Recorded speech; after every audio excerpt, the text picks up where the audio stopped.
What's up, everyone? Back with the book review video. So, this time, as you can see in the title, five books I read in January. So, the first book is Philosophy Teras. It is an Indonesian philosophy book about the Stoa community. So, the Stoic were a group of people in ancient Greece who succeeded in developing logic into systematic forms of reasoning. So, they introduced disjunctive arguments and hypotheses. In this book, the author quoted Marcus Aurelius about mind power. So, no matter how hard the situation is, we will not suffer unless we allow ourselves to be so. So, basically, it is about Stoicism applies in our daily lives. I find it very useful and informative. The author itself conducted a survey on public anxiety.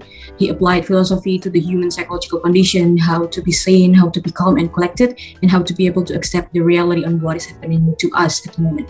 So, for instance, in daily life, when we are stuck in a traffic jam, we should focus on what we can control instead of getting angry. We cannot control traffic jams if we use our rationality. So, by getting angry over nothing, you just waste yourself on something that is not worth your energy. Thus, your negative emotions would also affect others around you. And my favorite part of this book is when the author mentioned about that and losing something instead of crying over it and making a fuss about it. Doesn't everything always come to an end? Therefore, there is no point in mourning when you come to an understanding of the way of life. Death and loss are part of nature, therefore, we should accept it the way nature works. This book is really interesting. I would probably make another video on Stoicism since it is an interesting topic. The rate for this book is 5 out of 5, easy to understand and informative. Move on to the second book, On Earth We're Bravely Gorgeous by Ocean Vuong. So, a story of a queer Asian American who struggles with self-identity. So, the way the author writes about this book is great. Every detail of emotions on how the main character struggles in his life is reflected beautifully.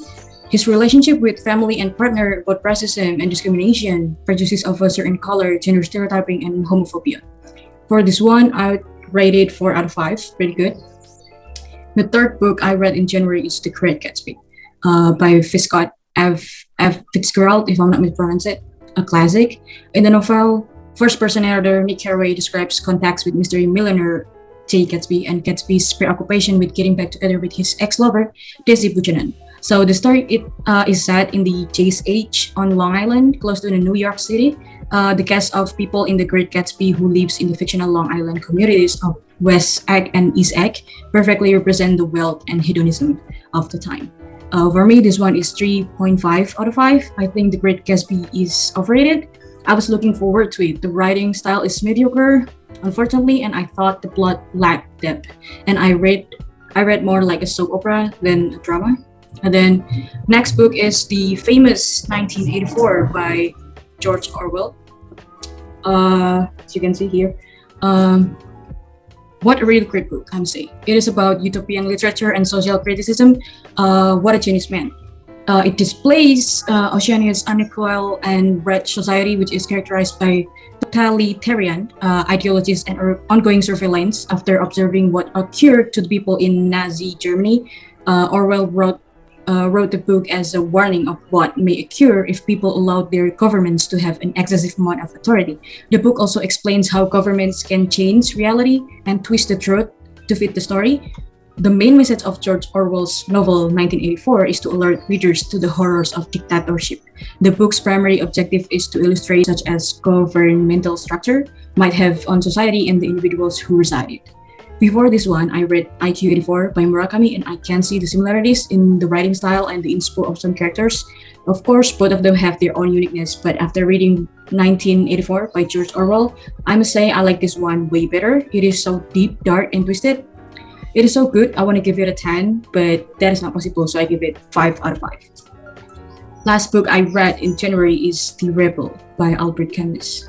It is a thorough philosophical analysis of the function of uprising and revolution in human society with a focus on how each has affected contemporary history since the French Revolution. So in the end, he contends it is crucial to determine whether men have the right to commit murder in the service of their ideologies. In addition, he talks about how nihilism, a philosophical perspective that claims that traditional morality is pointless and that existence has no purpose, has a significant influence on contemporary European life.